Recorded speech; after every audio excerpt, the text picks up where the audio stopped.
D Durrell Life Solutions. I am now broadcasting from my facility office. I am waiting to provide some services and things.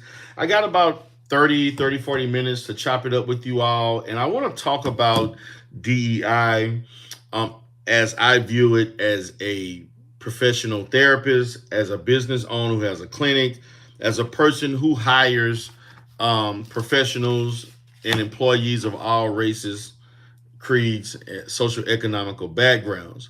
So I want to talk about the fact that DEI was not effective. Um, so I'm gonna kind of wait for people to come in. I'm going live right now, so I'm gonna talk about the reasons DEI was not effective. And when I speak on the reasons why DEI not being effective, I'm speaking from an African American standpoint. Okay, and so I'm gonna speak on um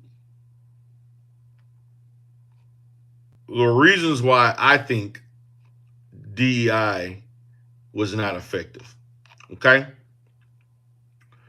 Um, and I'm gonna speak on it. And again, from I'm speaking clearly from an African American perspective, but also the fact that I am a business owner who hires people. And I want to stress the importance, being a black person who owns a business, of hiring fairly and hiring people who look like you.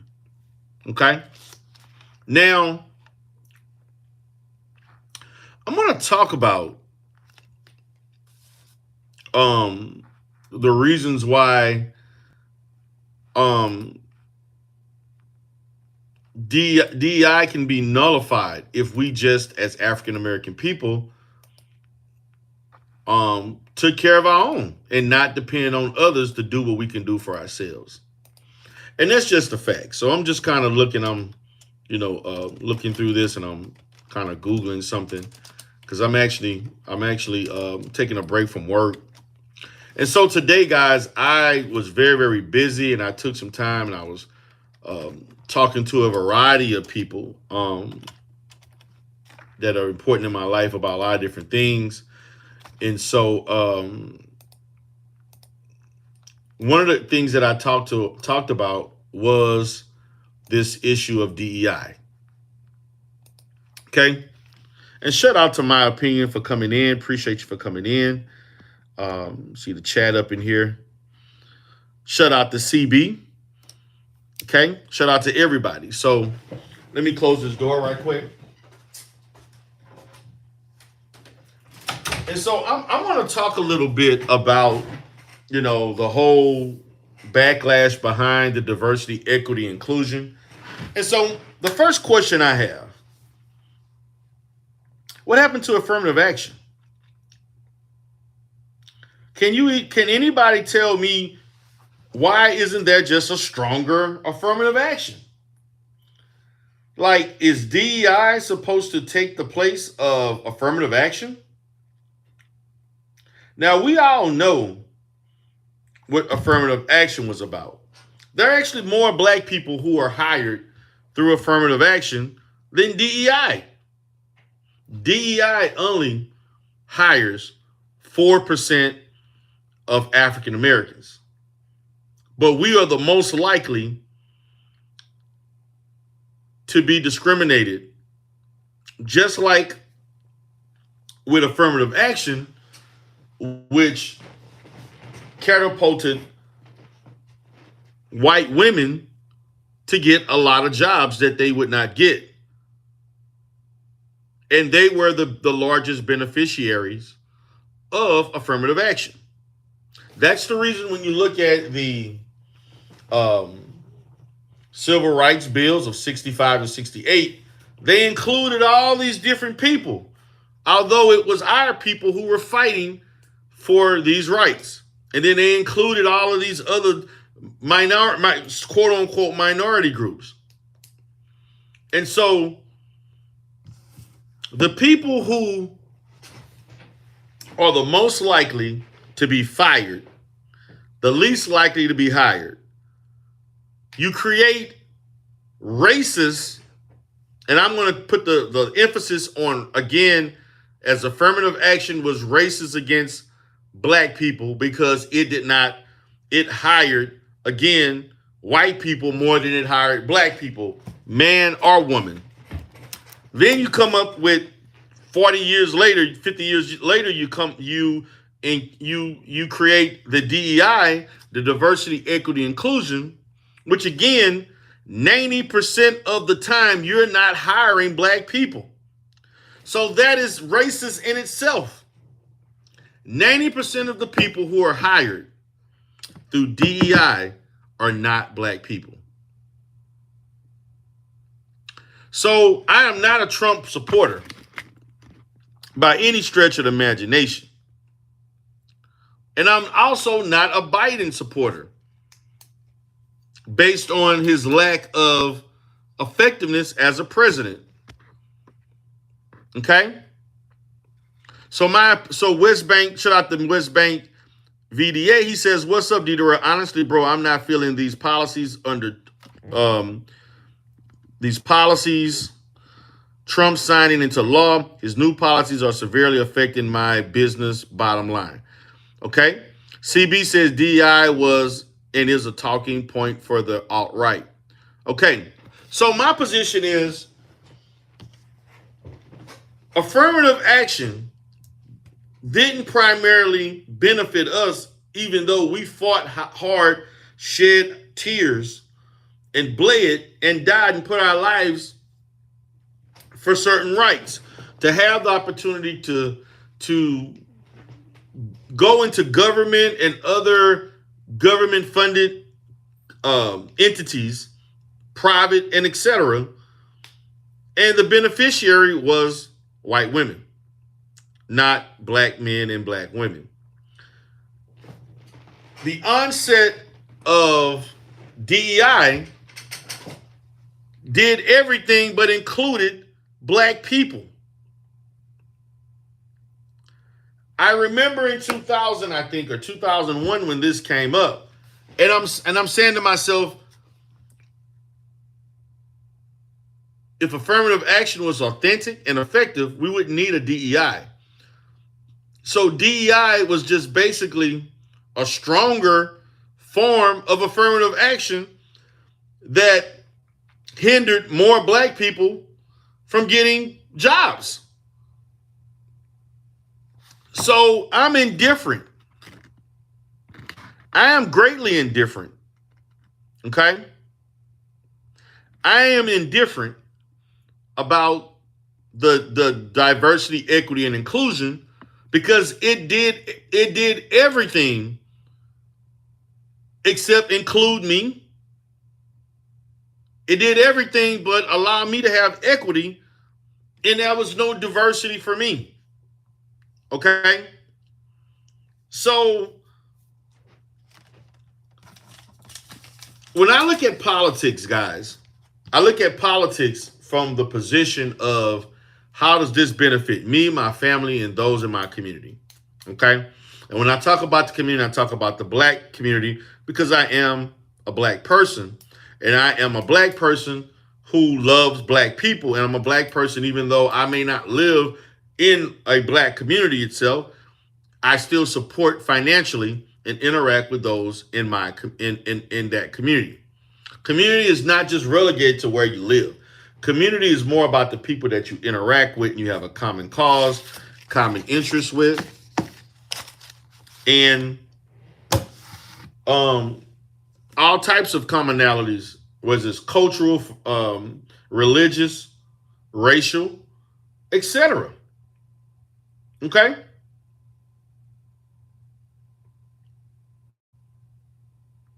So, as I'm thinking about this,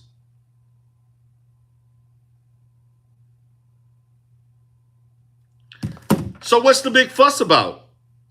Black woman and black man? What is the big fuss about? Because I'm looking at this from an African American perspective, in which I'm coming up with reasons of why I should dislike the fact that Trump is signing an executive order to end diversity, equity, and inclusion because I was being out anyway. I was excluded no matter what. Okay? You excluded me 96% of the time. 4% of the time I have a shot at getting a job.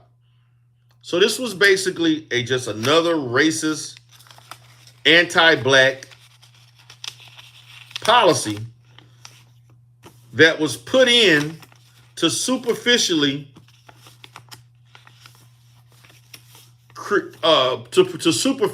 include other non-white people. However, the majority of those non-white people were not black.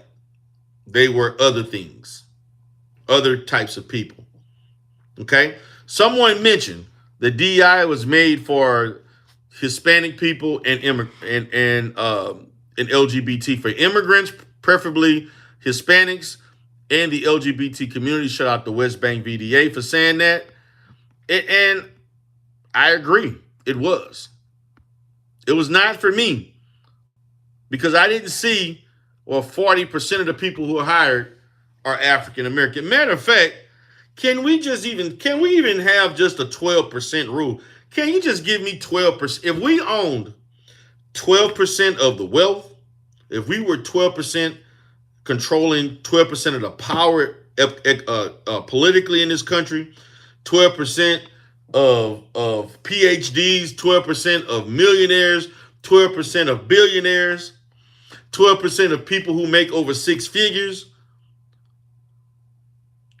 allowed our dollar to rotate 12%, 12 days in our community, there would be no need for affirmative action and there would be no need for DEI.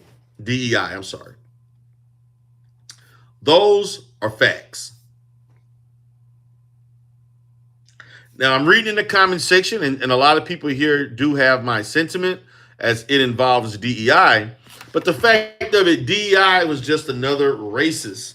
To me, it was racist in the fact that it prevented black people to have a 90% chance of not getting hired for some of these jobs.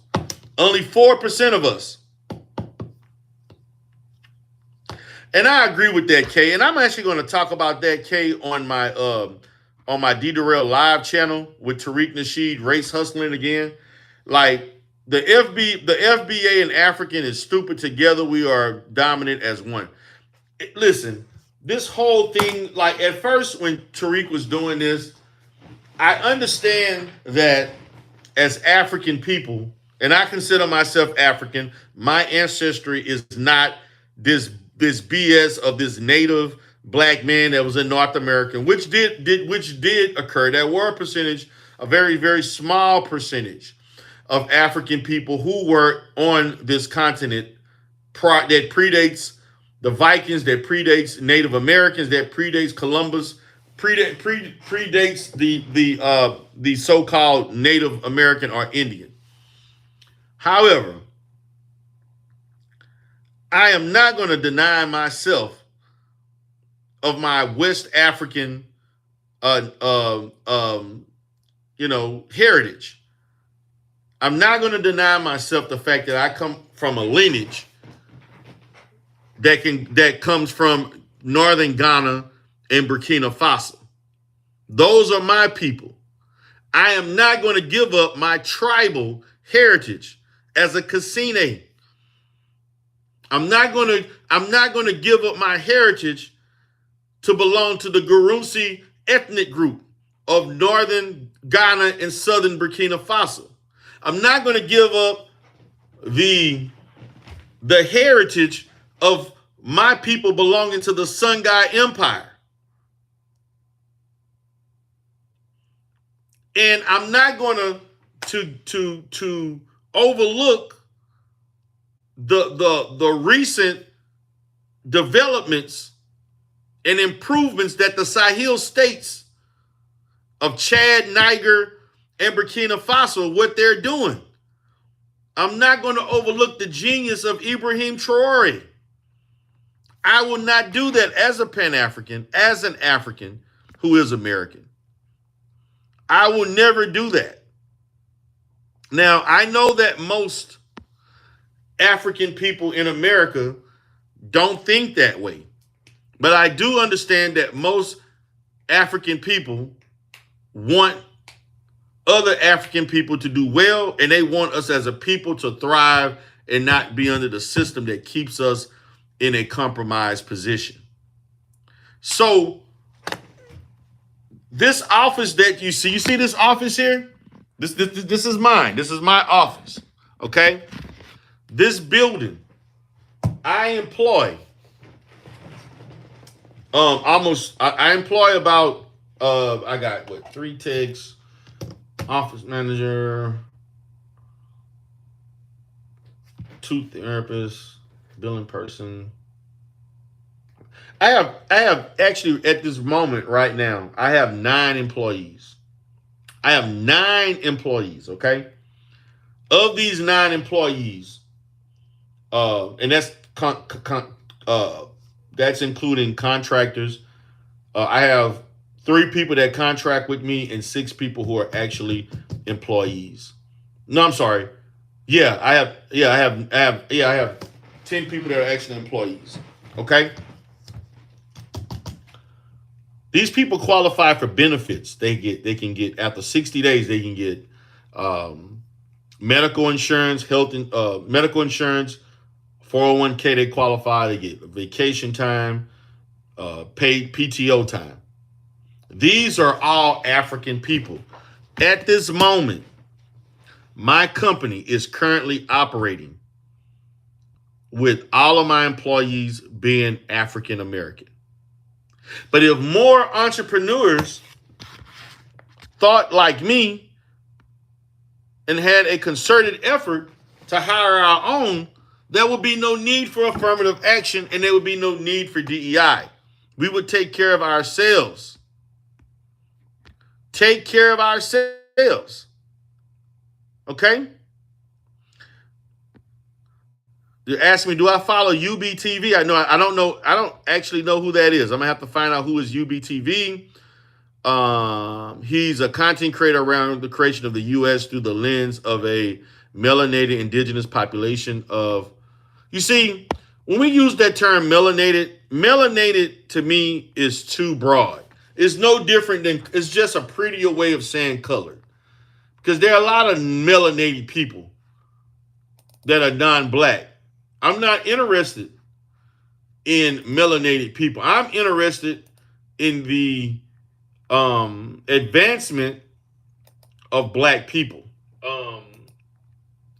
I'm interested in the advancement of black people. Okay, and shut out the K. I'm interested in the development of black people. Because other people are only interested in the development of their own people. And there's nothing wrong with that. But I am not going to follow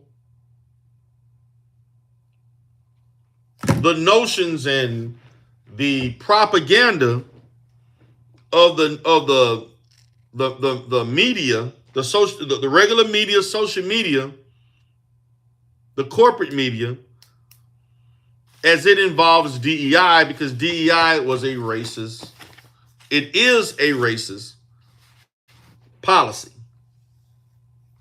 Because any policy that only hires, that was supposed to increase the likelihood that black people get hired in government and other government funded entities, and we're only hired 4% of the time, and 90% of the time, 96% of the time, it's other people, then that is not. There's no diversity, inclusion, or equity in that.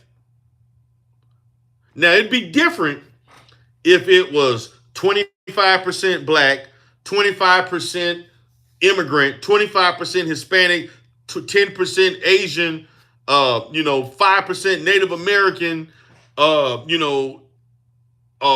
and other immigrants, 15% of something else. Then we have, you know, some equity there. It's kind of spread out. I'm not saying that even though I would not complain if black people were hired 80%, 80 or 90% of the time. I would not complain about that. However, there's no equal appropriation of who gets hired. Therefore, in my opinion, this is a racist. This is definitely a racist policy. DEI, diversity, equity, inclusion does not work, and it doesn't benefit us. Okay? So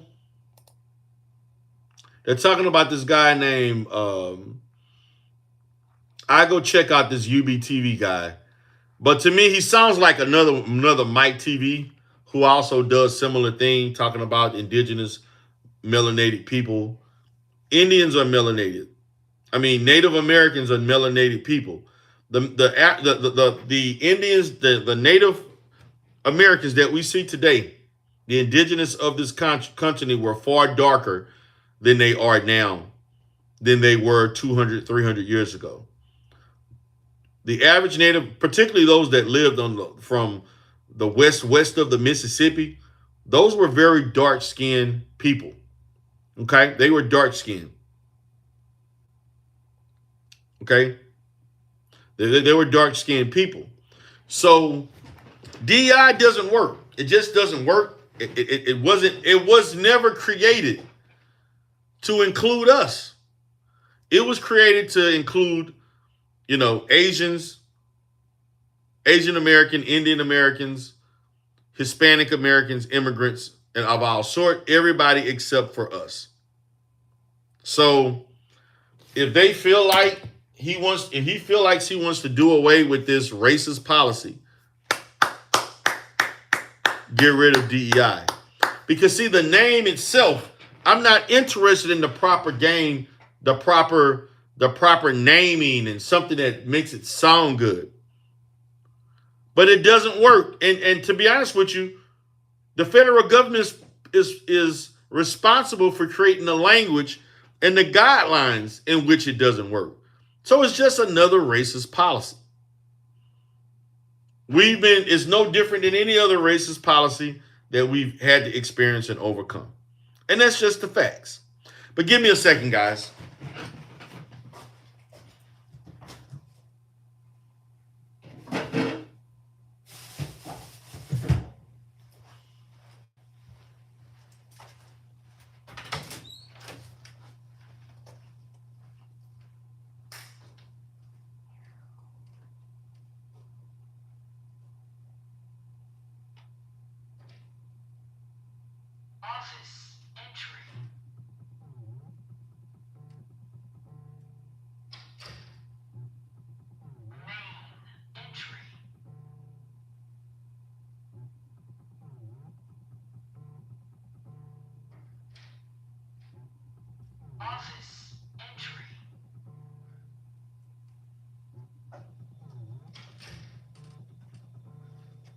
Okay, guys, I'm back. I'm just, I'm just checking because I'm waiting on a client. I'm gonna probably be on for like another 10 minutes, and so I'm back. So I see that West Bank VDA say moderate to darker melanated D. Some of us think the term black is just too broad. Doesn't really describe us as a people. I'm just saying. The term black symbolizes people of the African continent. The term black was used by Africans. So I'm not looking at the term black as it relates to it's almost the term black is just it's just something that everybody is conscious of. It's symbolic of African people and African people only. Okay? So I have no problem, but I'm not about including other people who don't have my experience and who are not black, who are not of African heritage. Shout out to Nick Ray, man. What's going on, Nick Ray? I haven't seen you in a long time, brother. So, the DEI itself, we're talking about the fact that Trump signed this executive order. And so there are going to be people who are going to sell this. When you look at CNN, CNN is going to sell that this hurts black people. And I've seen black women and black men on CNN talking about how harmful this is. And I don't have all the opportunities. I don't have equal opportunities as the people that are here, as a black woman, as a black man. Well, one of the reasons you don't have the opportunities is because we don't give each other opportunities. You see, the reason why other groups of people have more opportunities is because they give those opportunities to people that look like them. See, that's the component that we as a people in this country who have been here since the inception of what is called America, the United States, this corporation, this constitutional republic, supposed to be, when it's actually a global military empire under the disguise of capitalism.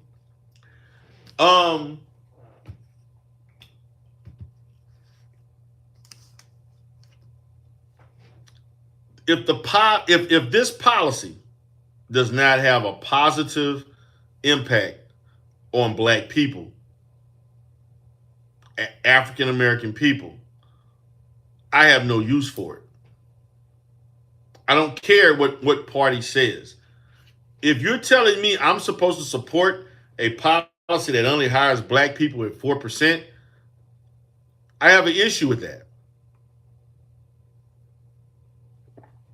Matter of fact, I'm going to search for a diagram or a chart that highlights the breakdown or the minority breakdown. I want to know how many LGBT, which takes actually the LGBT takes up two categories, a racial, even sex as regards, actually three: race, sex, and sexual orientation. So some of these numbers are going to be saturated one end or the other. Okay? And I'm looking at it because, see, I see people don't understand numbers. They don't understand research. They're just looking at just blanket numbers with no context in how you got there. They could get away with hiring a bunch of white women who are white, female, and LGBT. You know?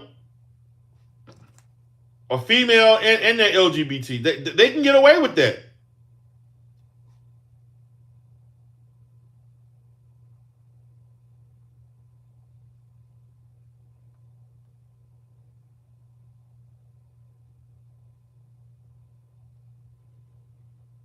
You know, so that's the reality.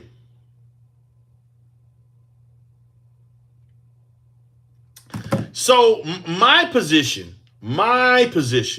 is that if we want to nullify these racist policies that only hire us at less than 10%,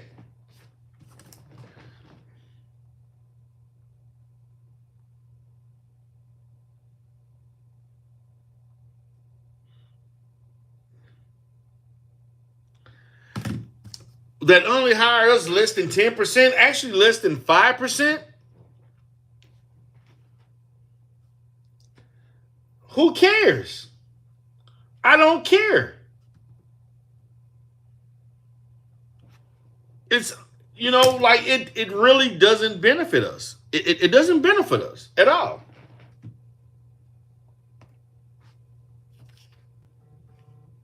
It doesn't benefit us at all.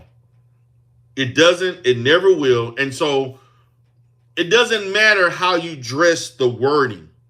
The bottom line is that if the process itself, if the wording, the process of hiring non-black people is of a greater priority than hiring black people itself, the people who are the least likely to be hired and the most likely to be fired, then this is just another racist policy that's propaganda to get black people to vote Democratic.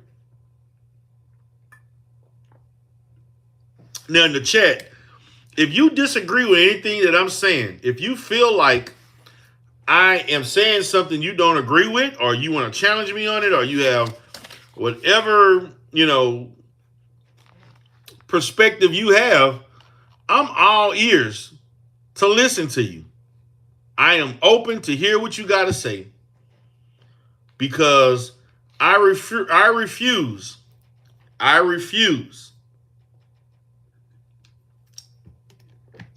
to be captive of any political organization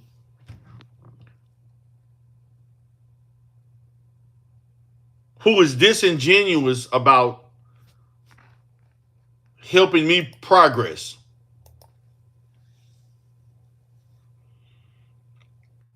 And as black people, we can fight DEI and other racist policies by just hiring each other, becoming successful businesses, and having a concerted effort to hire. And I want to make you understand, I'm not talking about just hiring anybody because they're black.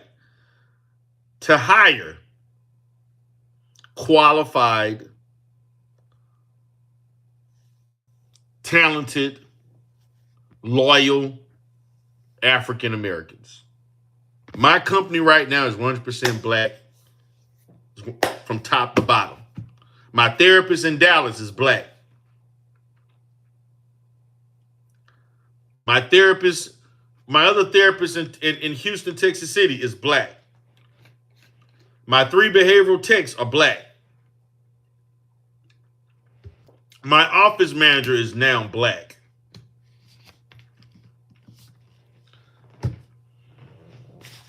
Okay? And if I decide to hire some more employees, they'll probably be black too. The companies that I do business with, that I get clients from, they're black. I'm thinking about hiring a marketing person. That person's black too. See, we can do this at a macro level where it's so infectious that it becomes at a macro level. And if we had just the fact that we have black successful businesses that hire black people, because I'm gonna be honest, everybody here has Chinese restaurants, okay, Indian grocery stores and gas stations, convenience stores. I don't see black people working in those stores. I don't. I see other people that we're spending money with, particularly the Asian community, particularly those restaurants. Timmy Chan. Well, Timmy Chan actually has black people. Timmy Chan actually have black people working there. He's one of the few.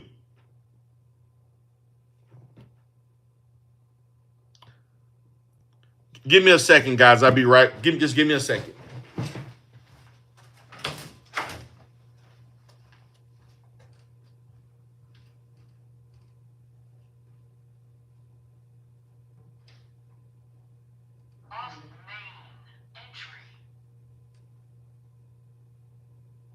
All right, guys. How y'all doing? Good. All right, you can come on in. I'm going to have you come have a seat and we're going to get started. Okay? I'm Mr. Spears.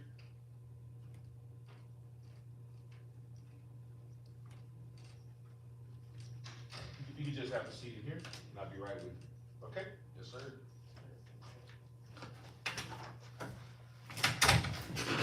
Okay, guys, I got to get going. Unfortunately, I have my clients that are in here. And so when I am in between seeing clients, I got a break when I can do a a vertical live. I will do so. But I'm going to check out I'm going to check out UBTV, and I will give a I'll give a take on him and his content. But I'm hoping it's not like Mike TV. I'm hoping it's not. So, guys, I have a great day. I'm getting ready to get out of here, do my session, facilitate my session, and then I will be heading home for the day. And I will see you all tomorrow. Peace.